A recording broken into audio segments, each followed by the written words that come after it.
ಮಿತ್ರರಿಗೆ ಸ್ವಾಗತ ಬಯಸ್ತಾ ಮೊನ್ನೆ ಏನಾಯಿತು ಘಟನೆ ಬುಧವಾರ ಅದು ನಮ್ಮ ವಕೀಲರ ಸಂಘದ ಜೊತೆ ತರೋ ಕೆಲಸಗಳಾಗಿದೆ.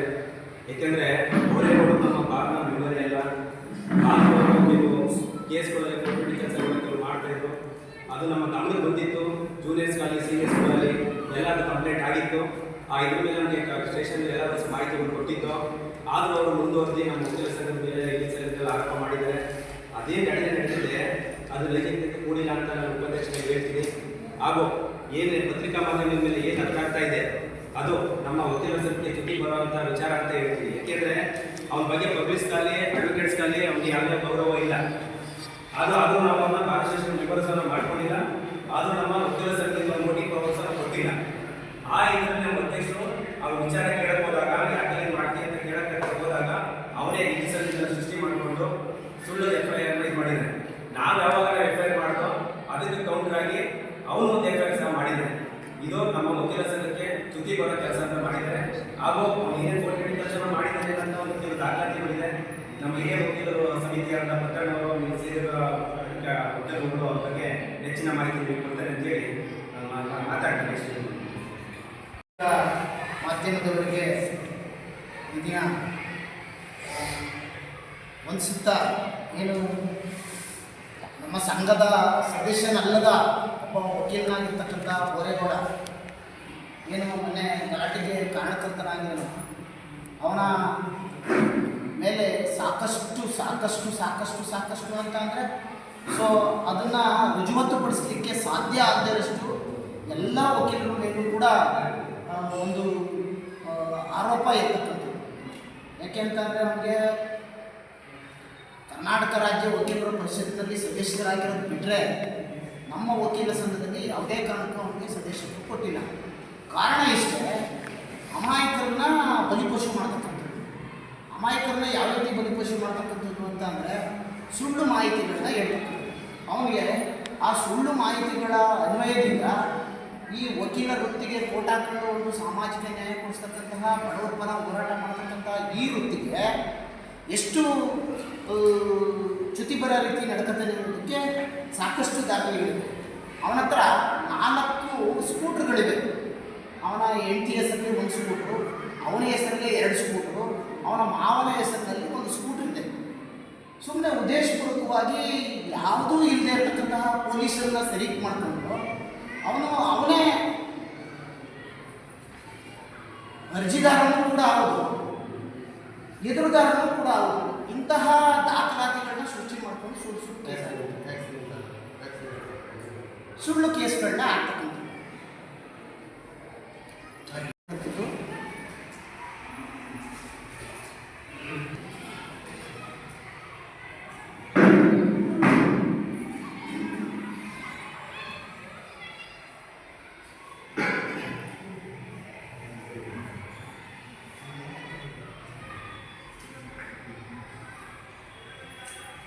(650/2023)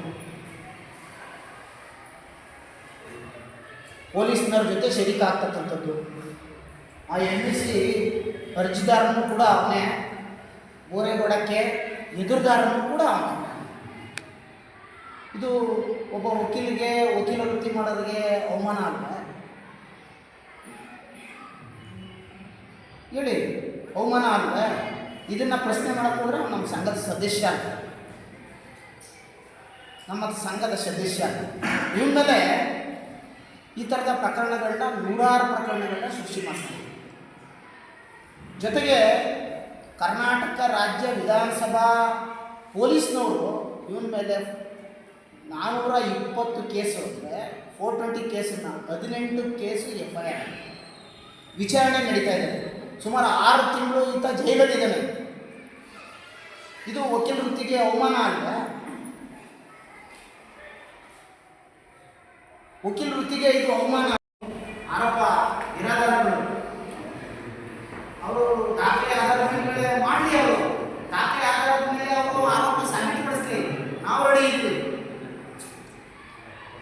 ಏನು ಸಂಘಟನೆ ಹೆಸರು ಇವತ್ತು ಆರೋಪಗಳನ್ನ ಹೇಳ್ತಾ ಇದ್ದಾರೆ, ದಂಧಲೆ ಮಾಡಿದ್ದಾರೆ ಅಂತ. ದಂಧಲೆ ಅಲ್ಲವೇ ಅಲ್ಲ, ಅದು ಪೂರ್ವಯೋಜಿತವಾದಂತಹ ದಂಧಲೆ.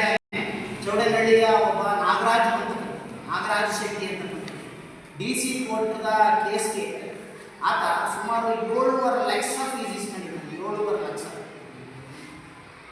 ಒಂದು ಜುಡಿಷಿಯರಿ ಆರ್ಡರ್ನ ಅಥವಾ ಒಂದು ನ್ಯಾಯಾಲಯದ ಆದೇಶವನ್ನು ನಮ್ಮ ಜೋಬಲ್ಲಿ ಯಾವುದೇ ಒಬ್ಬ ವಕೀಲರು ಅಥವಾ ಅವನ ಪರವಾಗಿ ಬರ್ಸ್ತೀನಿ ಅಂತ ಹೇಳಿಕ್ಕೆ ಸಾಧ್ಯ ಆಗುತ್ತಾ? ವ್ಯತಿರಿಕ್ತವಾಗಿ ಆದೇಶಗಳಾಗ್ಬೋದು. ಆದರೆ ಈತ ಆ ನಾಗರಾಜ್ ಶೆಟ್ಟಿ ಅಂತಕ್ಕಂತಹ ಒಬ್ಬ ಹುಡುಗ ಬರ್ತಾ ಇದ್ದಾನೆ. ಅವನು ಆ ನಾಗರಾಜ್ ಶೆಟ್ಟಿ ಅಂತಕ್ಕಂಥ ಹುಡುಗನ ಹತ್ರ 7.5 ಲಕ್ಷ ಫೀಸ್ ಇಸ್ಕೊಂಡಿದ್ದೆ. 7.5 ಲಕ್ಷ ಫೀಸ್ ಇಸ್ಕೊಂಡು ನನಗೆ ಏಕೆ ಈ ರೀತಿ ಮಾಡಿದೆ ಅಂತ ಅಂದರೆ ಆತ ಪೊಲೀಸ್ ಸ್ಟೇಷನ್ಗೆ ದುಡ್ಡು ಕೊಡ್ತಾರೆ. ಆ ಹಣವನ್ನು ವಾಪಸ್ ಕೇಳಿ 7.5 ಲಕ್ಷ ಯಾಕೆ ಇಸ್ಕೊಂಡಿದ್ದೀನಿ ಸರ್, ಕೊಡಿ ಸರ್, ಕೇಸು ನಡೆಸ್ತಾರೆ ಕೊಡಿ ಅಂತ 7.5 ಲಕ್ಷ ರೂಪಾಯಿ ದುಡ್ಡಿನ ಇಸ್ಕೊಂಡು ಕೇಸನ್ನು ದಾಖಲು ಮಾಡಿ. ಉದಾಹರಣೆಗೆ ಟೌನ್ ಪೊಲೀಸ್ ಸ್ಟೇಷನಲ್ಲೇ ಒಬ್ಬ ಪೊಲೀಸು ಆಕ್ಸಿಡೆಂಟ್ ಆದರೆ ಏನು ಕೇಸು ಮಾಡಲ್ಲ. 95,000 ವಸೂಲು ಮಾಡ್ತಾನೆ. 95,000 ಪಾಪ ನೊಂದ್ಕೊಂಡು ಎಲ್ಲೂ ಕೊಡ್ತಾರೆ ಅವ್ರ ಅರ್ಜಿನ, ಎಲ್ಲೂ ಕೊಡ್ಬೋದು ಅರ್ಜಿನ. ಬಂದರೆ ಈ ಸಂಘಕ್ಕೆ ಕೊಡಬೇಕು. ಯಾಕೆ ಗೊತ್ತಿಲ್ಲ, ಅವ್ರಿಗೆ ಗೊತ್ತಿಲ್ಲ ಈ ಸಂಘದ ಸದಸ್ಯನ ಕೊಟ್ಟಿಲ್ಲ ಅಂತ. ಆದರೆ ಕೊಡದೇ ಇರೋದ್ರಿಂದ ಈ ಸಂಘಕ್ಕೆ ಅವರು ಅರ್ಜಿ ತಗೊಂಡಾಗ ಆಟೋಮೆಟಿಕಲಿ 1 ಸರಿ ಹೇಳ್ಬೋದು, 2 ಸರಿ ಹೇಳ್ಬೋದು, 3 ಸರಿ ಹೇಳ್ಬೋದು, 4 ಸರಿ ಹೇಳ್ಬೋದು, 5 ಸರಿ ಹೇಳ್ಬೋದು. ಆದರೆ ಒಬ್ಬ ಸಂಘದ ಅಧ್ಯಕ್ಷ, ಸಂಘದ ಸದಸ್ಯರಾದರು, ಸಂಘದ ಪದಾಧಿಕಾರಿಗಳಾದರು ಯಾವ ರೀತಿ ಕ್ರಮವನ್ನು ಜರುಗಿಸ್ತಾರೆ ಅಂತ ಸ್ಪಷ್ಟವಾಗಿ ಪತ್ರಿಕಾ ಮಾಧ್ಯಮದಲ್ಲಿ ನೀವೇ ನಿರ್ಧಾರ ಮಾಡಬೇಕು. ಎಷ್ಟು ಅಮಾಯಕರು ಅನೇಕಗೊಳಗಾಗ್ತಾ ಇದ್ದಾರೆ ಅಂತ. ನಿಜವಾಗ್ಲೂ ಅವನ ಬೆಳವಣಿಗೆಗೆ ನಾವು ಯಾರು ಕೂಡ ನಾವು ಇನ್ನೂ 50 ಮನೆ ಕಟ್ಟಲಿ, ತಾಜ್ ಮಹಲ್ ಕಟ್ಟಲಿ, ಅರಮನೆ ಕಟ್ಟಲಿ, ನಾವು ಯಾರು ಕೂಡ ನಾವು ಅಡ್ಡಿಪಡಿಸ್ತಾರಲ್ಲ. ಅವನ ಪ್ರೊಫೆಷನ್ ಕೂಡ ನಾವು ಅಡ್ಡಿಪಡಿಸ್ತಾರಲ್ಲ. ಆದರೆ ಅವ್ನು ಮಾಡ್ತಾ ಇರ್ತಕ್ಕಂಥ ಅಕ್ರಮ, ಅನ್ಯಾಯ ಇಂತಹವುಗಳನ್ನ ನಾವು ಒಬ್ಬ ವಕೀಲನಾಗಿ ನಮ್ಮ ವಕೀಲ ವೃತ್ತಿಗೆ ಧಕ್ಕೆ ಬರುತ್ತೆ ಅಂತಕ್ಕಂಥದ್ದು ಪ್ರಶ್ನೆ ಮಾಡಿದ್ರೆ ಈ ರೀತಿ ಸುಳ್ಳು ಆರೋಪಗಳನ್ನ ಹೊರಿಸ್ಕೊಂಡು ಸುಳ್ಳು ಕೇಸ್ಗಳನ್ನ ಹಾಕತಕ್ಕಂಥದ್ದು ಎಷ್ಟು ಸಂಬಂಧಿಸಿದ ದಯಮಾಡಿ ಮಾಧ್ಯಮಗಳೇ ಒತ್ತಾಯಿಸಬೇಕು ಅಂತ ಕೇಳ್ತಾ ಇದ್ದಾರೆ. ಇವತ್ತೇನೋ ಅವರು ಆರೋಪ ಮಾಡ್ತಾ ಇದ್ದಾರೆ, ಅವ್ರಿಗೆ ಸರಿ ಇಲ್ಲ ಅಂತಕ್ಕಂಥದ್ದನ್ನ ಸಾರ್ವಜನಿಕರ ಜೊತೆ ಈ ರೇವಂತ್ ಅಂತ ಹೇಳ್ತಾರೆ. ನಾಗರಾಜು ಲಾಯರ್ಗೆ ಏನು ಬರುತ್ತೆ, ಪದಣ್ಣ ಲಾಯರ್ಗೆ ಏನು ಬರುತ್ತೆ, ಅವ್ರಿಗೇನು ಬರುತ್ತೆ, ಇವ್ರಿಗೇನು ಬರುತ್ತೆ, ಅವ್ರಿಗೇನು ಬರುತ್ತೆ, ಇವ್ರಿಗೇನು ಬರುತ್ತೆ ಅಂತಕ್ಕಂಥ ಆರೋಪಗಳ ಸುರಿಮಳೆ. ಆ ಆರೋಪಗಳ ಸುರಿಮಳೆಯ ಜೊತೆಗೆ ಟೆಂಪ್ಟ್ ಮಾಡ್ತಕ್ಕಂಥದ್ದು, ಆ ವಕೀಲರನ್ನ ಪ್ರಚೋದನೆ ಮಾಡ್ತಕ್ಕಂಥದ್ದೇ ಅವ್ರಿಗೇನು ಬರಲ್ರಿ ಅಂತ. ಇಂತಹ ನೂರಾರು ಪ್ರಕರಣಗಳನ್ನು ಮಾಡಿಕೊಂಡು ಒಂದು ವಕೀಲ ವೃತ್ತಿಗೆ ಅವಮಾನಕರ ರೀತಿಯಲ್ಲಿ ನಡೀತಾ ಇರ್ತಕ್ಕಂಥ ಒಬ್ಬ ಬೋರೇಗೌಡ, ಅವನ ಬೆಳವಣಿಗೆಗೆ ನಾವು ಯಾರೂ ಕೂಡ ಯಾವುದೇ ವಕೀಲರು ಕೂಡ ಅವನಿಗೆ ಅಡ್ಡಿಪಡಿಸಿಲ್ಲ. ಕೋರ್ಟಲ್ಲಿ ಕೇಸ್ ನಡೆಸಕ್ಕೆ ಬರಲ್ಲ. ಕೋರ್ಟಲ್ಲಿ ಕೇಸ್ ನಡೆಸಕ್ಕೆ ಬರದೇ ಇದ್ದಾಗ ಜಡ್ಜ್ಗಳೇ ಅವನಿಗೆ ಬೈದಿರ್ತಕ್ಕಂತಹ ಉದಾಹರಣೆಗಳು ಇವತ್ತು ಕೂಡ ಕೋರ್ಟಿನ CC ಕ್ಯಾಮ್ರಾದಲ್ಲಿ ರೆಕಾರ್ಡ್ ಆಗಿದೆ. ಜೂನಿಯರ್ಗಳು ಬಿಟ್ಬಿಡ್ತಕ್ಕಂಥದ್ದು, ಆ ಜೂನಿಯರ್ಗಳು ಬಾಯಿ ಬಂದು ಬಯಸ್ಕೊಂಡು ಹೊರಗಡೆ ಹೋದರೆ ಕ್ರಾಸ್ ಎಕ್ಸಾಮಿನೇಷನ್ ಮಾಡೋಕ್ಕೆ ಬರಲ್ಲ, ಕ್ರಾಸ್ ಮಾಡಲ್ಲ. ಇಂಟೆಂಟಿಯಲ್ ಕಕ್ಷಿದಾರರಿಗೆ ಬೇಲ್ ಕೊಡ್ಸೋಗಂಟ ಇರೋದು. ಆಮೇಲೆ ಟ್ರಯಲ್ ಇರ್ತಂದರೆ ಅವ್ರನ್ನ ಓಡಿಸ್ಕೊಳ್ಳೋದು, ಅವ್ರನ್ನ ಒಬ್ಜೆಕ್ಷನ್ ಕೊಡೋದು. ಇಂತಹ ನೂರಾರು ಪ್ರಕರಣಗಳು ಈ ಕೇರ್ಪಡೆ ತಾಲೂಕಿನ ನಾಗರಿಕರಿಗೆ ಅವಮಾನ ಆಗೋ ರೀತಿ, ಜೊತೆಗೆ ಅವ್ರಿಗೆ ಒಂಥರ ಅವ್ರನ್ನ ಅನ್ಯಾಯಪಡಿಸೋ ರೀತಿ ಬರ್ತಕ್ಕಂಥ ವ್ಯಕ್ತಿ ಯಾರಾದರೂ ಇದ್ದರೆ ಅದು ಬೋರೇಗೌಡ. ಇವತ್ತು 2025 15/11/2019 ಸುಮಾರು 16 ಜನ ನಮ್ಮ ಸಂಘಕ್ಕೆ ಸದಸ್ಯರ ನೋಂದಣಿ ಅದರಲ್ಲಿ 12ನೇ ಬೋರೇಗೌಡಕ್ಕೆ ಆಮೇಲೆ ರೌಡ ಮಾಡಿದೆ. ಇನ್ನು 16 ದಿನದಲ್ಲಿ 15 ಜನ ತಗೊಂಡಿದ್ವಿ. ಬೋರೇಗೌಡ ವಿಚಾರದಲ್ಲಿ ಹೊಸ ಸದಸ್ಯರನ್ನ ನೇಮಕ ಏನು ಅನುಮೋದನೆ ನೀಡುವ ವಿಚಾರದಲ್ಲಿ ಬೋರೇಗೌಡ ವಿರುದ್ಧ ದೂರುಗಳು ಇರೋದ್ರಿಂದ ಆ ಅರ್ಜಿನ ನಾವು ಕರೆಯುತ್ತೇವೆ. ಏಕೆಂದರೆ 2019ರಲ್ಲಿ ಇವನ ವಿರುದ್ಧ ಸಾಕಷ್ಟು ದೂರುಗಳಿತ್ತು ಅನ್ನೋ ಕಾರಣಕ್ಕೆ ಅಂದಿನ ನಮ್ಮ ಸಂಘದ ಕಾರ್ಯಕ್ರಮದಲ್ಲಿ ಆ ಅರ್ಜಿನ ವಿಲೇಖರು ಅವನ ನೇಮಕ ಮಾಡಿದ್ರು. ಸೊ ಅವತ್ತಿನಿಂದ ಇವತ್ತಿನವರೆಗೂ ಅವರ ನಡವಳಿಕೆಗಳಲ್ಲಿ ಯಾವುದೇ ಬದಲಾವಣೆ ಆಗಿಲ್ಲ. ಈ ಸಭೆ ಏನು ಈ ರೆಸ್ಪೆಕ್ಟ್ ಮಾಡ್ತೀವಿ, ನೀವು ನಮ್ಮನ್ನು ಬಿಟ್ಟು ಹೊರತುಪಡಿಸಿ ನಮ್ಮ ಏನು ಹಿರಿಯರಿದ್ದಾರೆ ಹಿರಿಯರನ್ನ ನೀವು ವೈಯಕ್ತಿಕವಾಗಿ ಭೇಟಿ ಮಾಡ್ತೀವಿ. ಇವುಗಳ ಭಾಳಷ್ಟು ದುರ್ವರ್ತನೆ ಇದೆ. ಯಾವುದೇ ವಕೀಲರ ಹತ್ರ ಕೇಸ್ ಇದೆ, ನಾವು ಏನಾದರೂ ಇಷ್ಟಪಟ್ಟು ಆ ಕಕ್ಷಿಗಾರರನ್ನು ಬೇಡ ಸರ್, ಆ ವಕೀಲರ ಹತ್ರ ನನ್ನ ವ್ಯವಹಾರ ಬೇಡ, ನಾವು ನಿಮಗೆ ಕೇಸನ್ನು ಕೊಡ್ತೀವಿ ಅಂದರೆ ಮಾತ್ರ ಆ ಸಂದರ್ಭದಲ್ಲಿ ಒಂದು ಮಾತು ಹೇಳಿ, ಆಯಿತು ನೋಡೋಣ, ಇನ್ನೊಂದು ಸರಿ ನೋಡಪ್ಪ, ವರ್ಷ ನಡೆಸ್ಕೋ ಅಂತೇಳಿ ಆದರೂ ಬೇಡ ಅಂತಕ್ಕಂಥ ನೋಟಿಫಿಕೇಶನ್ ತಂದಂಥ ಸಂದರ್ಭದಲ್ಲಿ ಮಾತ್ರ ಅವ್ರು ಕೇಸ್ ಹೋಗ್ತೀವಿ. ಅವ್ರಿಗೂ ಒಂದು ಮಾತು ಹೇಳ್ತೀವಿ, ನೋಟಿಫಿಕೇಶನ್ ಕೊಡ್ತಾ ಇಲ್ಲ, ಏನು ಹೇಗೆ ಅಂತ ಕೇಳ್ತೀವಿ. ಆ ವ್ಯಕ್ತಿ ತೀರಾ ಅವ್ನು ಸರಿಯಾಗಿಲ್ಲ ಅಂದರೆ ನಾವು ಬೇಡ ಅಂತ ಹೇಳ್ತೀವಿ. ಈಗಲೂ ನೀವು ಬರಬೇಡ, ಯಾರ್ಯಾರು ಹೋಗಿ ಸರ್ ನಾನು ಕೇಸ್ ಕೊಟ್ಟಿದ್ದೀನಿ ಅಂದರೆ ಬಾ, ಅವ್ನು ನಡೆಸೋಕ್ಕಾಗಲ್ಲ, ನಾನು ನಡೆಸ್ಕೊಡ್ತೀನಿ, ಬೇಗ ನಡೆಸ್ಕೊಡ್ತೀನಿ. ಈ ರೀತಿ ಪ್ರಚೋದನೆ ಮಾಡಿ ನಮ್ಮ ಸಂಘದ ಸದಸ್ಯರನ್ನ ಅನೇಕ ಕೇಸುಗಳಲ್ಲಿ ಅನೇಕ ಕಕ್ಷಿಗಾರರಿಗೆ ಹೇಳಿ ಅವರಿಂದ ಕೇಸನ್ನು ವಾಪಸ್ ಪಡ್ಕೊಂಡಿದ್ದಾನೆ. ಆ ಕೇಸುಗಳನ್ನು ಪ್ರಶ್ನಿಸಿದ್ದಾರೆ. ಇದು ನಮ್ಮೆಲ್ಲ ವಕೀಲರಲ್ಲಿ ಒಂದು ಅಸಮಾಧಾನ ಇದೆ. ನಮ್ಮ ಬಗ್ಗೆ ಕೆಟ್ಟದಾಗಿ ಹೇಳ್ತಾರೆ ಕಕ್ಷಿದಾರರ ಮುಂದೆ. ಹಾಗೆ ಕೆಲವರು ಕಕ್ಷಿದಾರರು ಸಹ ಈಗ ಕೆಲವು ದಿನದಿಂದ ಅವರು ನಾವು ಬರ್ತಾರೆ, ಅವರಿಗೆ ತುಂಬ ಕೇಸುಗಳ ಕೊಟ್ಟು ನಮ್ಮ ಕೋರ್ಟ್ ಆವರಣದಲ್ಲಿ ಅವರ ಮೇಲೆ ಜಗಳ ಮಾಡ್ತಾರೆ. ಆ ಸಂದರ್ಭದಲ್ಲಿ ನಾವು ಕೇಳಬಹುದು, ಯಾಕೆಂದರೆ ಇವು ನಮ್ಮ ಸಂಘ ಸದಸ್ಯರು ಇವು ವರ್ತನೆಗೂ ಹೋಗ್ತೀವಿ. ಆ ಕಾರಣ ನಾವು ಮಾತಾಡ್ಸೋದು ಬೇಡ. ಕಕ್ಷಿದಾರರು ಅವರು ಏನಾರು ಮಾಡ್ತೀವಿ, ಅದೇ ಒಂದು ವರ್ತನೆ ಬೇರೆ ಯಾಕೆಂದರೆ ನಾವೇನಾದರೂ ಬುದ್ಧಿ ಹೇಳಿ ಏನು ಅಂತ ಸಮಾಧಾನ ಮಾಡ್ತೀವಿ. ಈ ರೀತಿ ಕಕ್ಷಿದಾರರ ಮೇಲೆ ಒದ್ದಾಟ ಮಾಡೋದು, ಅವ್ರ ಮೇಲೆ ಕೇಸ್ ಹಾಕ್ಸೋದು, ಇವನ್ನಷ್ಟು ಕೇಸುಗಳು ಹಾಕೊಂಡಿದ್ದಾನೆ. ಅವ್ರ ಕಕ್ಷಿಗಾರರ ಮೇಲೆ ಅವನೊಂದು ರಿಪೋರ್ಟ್ ಹಾಕೊಂಡಿದ್ದಾನೆ. ಇದು ಗೊತ್ತಿರುವುದಿಲ್ಲ. ನನ್ನ ಕಕ್ಷಿದಾರರಿಂದ ತಾನೇ ದೂರು ಕೊಟ್ಟು ಪೊಲೀಸ್ ಠಾಣೆಯಲ್ಲಿ ಕೇಸ್ ಮಾಡಿ ಕೇಸ್ ನಡೆಸ್ತಾನೆ ಅಂದರೆ ಅವನೇ ದೂರುದಾರ. ಎಲ್ಲರೂ ಇದೆ. ಇದು ಅತಿಯಾದ ದುರ್ನಡತೆ ಅವನು. ಈ ದುರ್ನಡತೆಯಿಂದ ನಮ್ಮ ಸಂಘಕ್ಕೆ, ನಮ್ಮ ವಕೀಲರಿಗೆ ಒಂದು ಘನತೆಗೆ ಗೌರವಕ್ಕೆ ಚ್ಯುತಿ ಉಂಟು ಮಾಡ್ತಾರೆ. ವಕೀಲರಿಗೆ ನಮ್ಮ ಸಂಘದ ಈಗ ಕೇಳಕ್ಕೆ ಹೋದರೂ ನಾವು ಯಾರೋ ಬೇರೆದಾರ ವಕೀಲ ಸಂಘದ ಸದಸ್ಯರಾದ ನಾಗೇಗೌಡರು, ಕಾರ್ಯದರ್ಶಿ, ಸಂಘದ ಕಮಿಟಿಯವರು ನಿನ್ನ ವರ್ತನೆಗಳು ಇದೆಯಪ್ಪ, ನೀನು ಈ ಥರ ಮಾಡ್ತಾ ಇದೆ ಅಂತ ಹೇಳ್ತಾರೆ.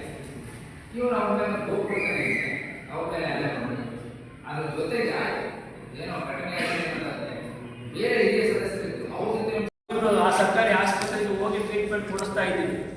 ಟ್ರೀಟ್ಮೆಂಟ್ ಕೊಡಿಸಿ ಆಲ್ರೆಡಿ ಡಾಕ್ಟರ್ ನಮ್ಮ MLC ಮಾಡಿ ಪೊಲೀಸ್ನವ್ರಿಗೆ ವರದಿ ಕೊಟ್ಟಿದ್ದಾರೆ, ಈ ಥರ ಹಿನ್ನೆಲೆಯಲ್ಲಿ ಬಂದಿದ್ದಾರೆ ಅಂತ.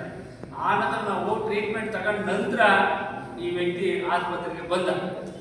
ಒಂದು ವೇಳೆ ಆತನಿಗೆ ಆ ಥರ ಅಹಿತಕರ ಘಟನೆ ನಡೆದಿದ್ರೆ ನಮ್ಗಿಂತ ಬಂದು ಫಸ್ಟ್ ಪೊಲೀಸ್ ಸ್ಟೇಷನ್ಗಾರ ಬರ್ಬೋದಾಯಿತು, ಇಲ್ಲ ಆಸ್ಪತ್ರೆಗಾರ ಬರ್ಬೋದಾಯಿತು. ಆ ವ್ಯಕ್ತಿ ಬಂದಿಲ್ಲ. ನಾವು ಹೋದ್ಮೇಲೆ ಟ್ರೀಟ್ಮೆಂಟ್ ತಗೊಂಡ ಮೇಲೆ ಆತನೇ ಸ್ವಯಂವಾಗಿ ಏನು ಮಾಧ್ಯಮದ ಮುಖಾಂತರ ತೋರಿಸಿದಾನೋ ಆ ಎಲ್ಲ ಗಾಯಗಳನ್ನು ಅವನೇ ಮಾಡ್ಕೊಂಡು ಬಂದಿರ್ತಕ್ಕಂಥದ್ದು. ಈ ಒಂದು ಸ್ಥಳದಲ್ಲಿ ಅಂದರೆ ರೋಡ್ ಮೇಲೆ ಆಗಿರ್ತಕ್ಕಂಥ ಘಟನೆ ನಡೆದ ನಂತರ ಆಫೀಸ್ಗೆ ಹೋಗಿದ್ದಾನೆ. ಆಫೀಸ್ನಲ್ಲಿ ಅವನು ಆತನ ಮೇಲೆ ಈ ಥರ ಆಗಿದೆ ಅನ್ನೋ ಒಂದು ಸಾರ್ವಜನಿಕವಾಗಿ ಒಂದು ಅಭಿಪ್ರಾಯವನ್ನು, ಒಳ್ಳೆಯ ಅಭಿಪ್ರಾಯ ಅಂತಕ್ಕಂಥ ಅವನ ಆಫೀಸ್ ಅವನೇ ಗೇಜ್ಕೊಂಡು ಗ್ಲಾಸನ್ನು ಹೊಡೆಸಿರ್ತಕ್ಕಂಥದ್ದು ಎಲ್ಲವನ್ನು ಮಾಡ್ಕೊಂಡಿರ್ತಾರೆ. ಒಂದು ವೇಳೆ ಆ ವ್ಯಕ್ತಿ ಬುದ್ಧಿವಂತ ಕ್ರಿಮಿನಲ್ ಹಿನ್ನೆಲೆ ಇರ್ತಕ್ಕಂಥ ವಕೀಲ, ಒಂದು ವೇಳೆ ನಮ್ಮವರು ಅಧ್ಯಕ್ಷರಾಗಲಿ ಕಾರ್ಯದರ್ಶಿಯಾಗಿ ಏನಾದ್ರು ಹೋಗಿದ್ರೆ ಯಾರಾದರೂ ಸಾರ್ವಜನಿಕರು ವಿಡಿಯೋ ಮಾಡ್ಕೊತಿರ್ಲಿಲ್ವ, ಅವನಾದ್ರೂ ವಿಡಿಯೋ ಮಾಡ್ಕೊತಿರ್ಲಿಲ್ಲ. ಆದರೆ ನಮ್ಮ ವಕೀಲ ಸಂಘದ ಅಧ್ಯಕ್ಷರಾಗಲಿ ಕಾರ್ಯದರ್ಶಿಯಾಗಲಿ ಯಾರೇ ಪದಾಧಿಕಾರಿಗಳು ಕಚೇರಿಗೆ ಹೋಗಿಲ್ಲ ಅಂತಕ್ಕಂಥದ್ದು ಸ್ಪಷ್ಟವಾಗಿ ನಿಮಗೆ ಕಂಡುಕೊಡ್ತಕ್ಕಂಥದ್ದು. ನಂತರ ಪೊಲೀಸ್ ಸ್ಟೇಷನ್ಗೆ ನಾವು ದೂರು ಕೊಡ್ತಕ್ಕಂಥ ಸಂದರ್ಭದಲ್ಲಿ ನಾವೆಲ್ಲ ಹೋಗಿದಂಥ ಸಂದರ್ಭದಲ್ಲಿ ಅಪೂರ್ವ ಆಸ್ಪತ್ರೆಗೆ ಹೋಗಿ ದಾಖಲಾಗಿ ಹೇಳಿಕೆಯನ್ನು ಕೊಟ್ಟಿರ್ತಕ್ಕಂಥದ್ದು.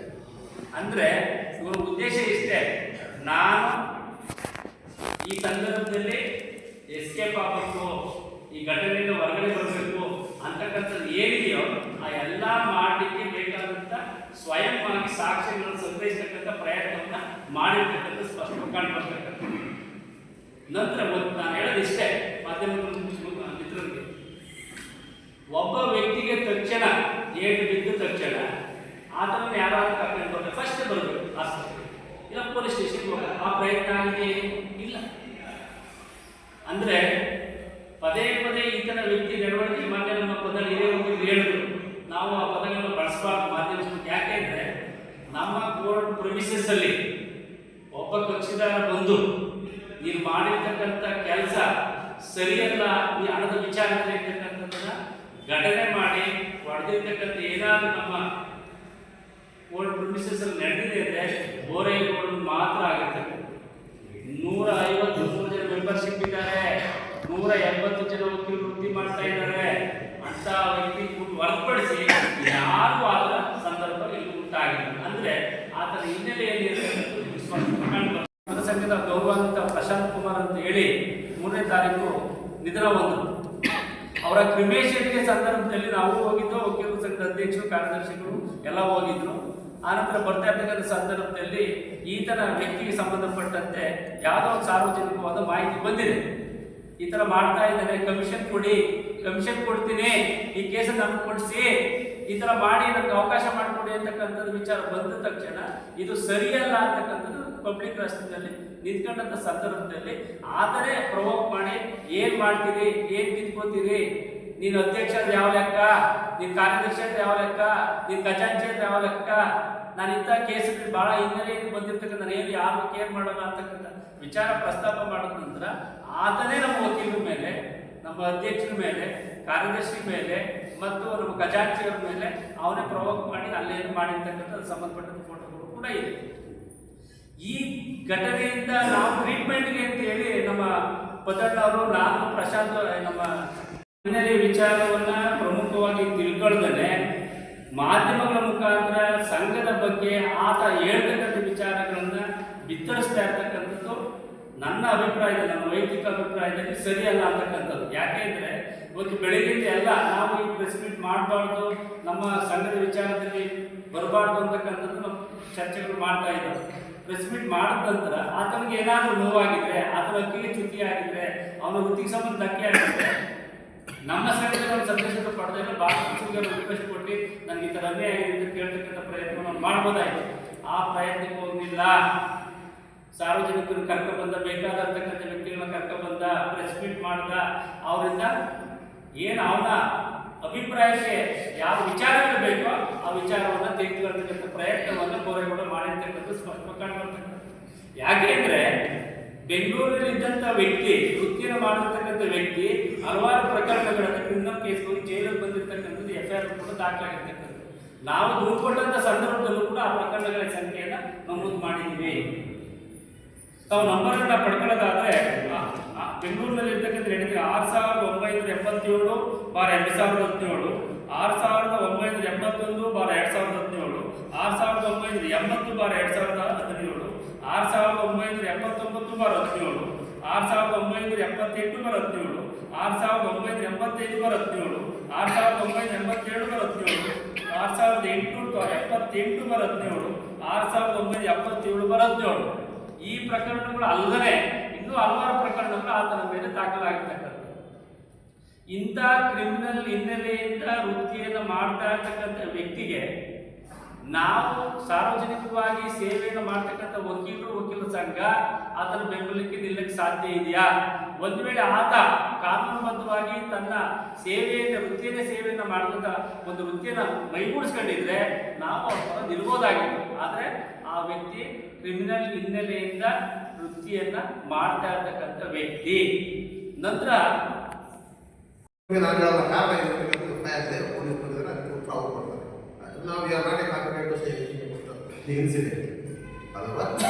ಇಲ್ಲಿ ನಡೆದಂಥ ಘಟನೆಗಳು, ಅವರ ಚರಿತ್ರೆ ಏನು ಬಹಳ ಇದೆ. ನಾವು ಇದ್ದಾಗ, ನಾವು ಆತನ ಬಂದಾಗ ಇವರು ಸದಸ್ಯತ್ವ ಸಂದರ್ಭದಲ್ಲಿ ನಾವು ಬೆಂಗಳೂರಿನ ಮಾಹಿತಿ ಇಲ್ಲ, ಇವರು ಬಡಬಗ್ಗರನ್ನ ಮತ್ತು ಯಾರು ಈ ನೊಂದಂಥ ವ್ಯಕ್ತಿಗಳ ಹೆಸರಲ್ಲಿ ಇವರು ಮೆಡಿಕಲ್ ಲಿಸ್ಟ್ ಕ್ರಿಯೇಟ್ ಮಾಡೋದು, ಮುಖ್ಯಮಂತ್ರಿ ಪರಿಹಾರ ನಿಧಿಯಿಂದ ಅಕ್ರಮವಾಗಿ ಹಣ ಮಾಡಿಕೊಂಡು ಇವರು ಕ್ಯಾಪಿಟಲ್ ಸೈಡ್ ಬಿಲ್ಡಿಂಗ್ ಎಲ್ಲ ತಗೊಂಡಿದ್ದಾರೆ. ಇವ್ರು ಯಾವುದೇ ಡಾಕ್ಟರ್ ಜೊತೆ ಹಾಕೊಂಡು ಮಾಡಿದ್ರೆ ಜೈಲಲ್ಲಿ ಬಂದು ಈಗ ಜೈಲಲ್ಲಿದ್ದಾರೆ ಅಂತ ನನ್ನ ಸದಸ್ಯರು ಕಮಿಟಿ ರಚನೆ ಮಾಡೋದು. ಕಮಿಟಿನಲ್ಲಿ ಯಾರು ಸದಸ್ಯರು ರದ್ದಾದ್ಮೇಲೆ ಅವರು ನೋಡಿ ಒಂದು ವಿಚಾರ ಹೇಳ್ತಾರೆ, ಕೆಲವು ವಿಚಾರ ನಮಗೆ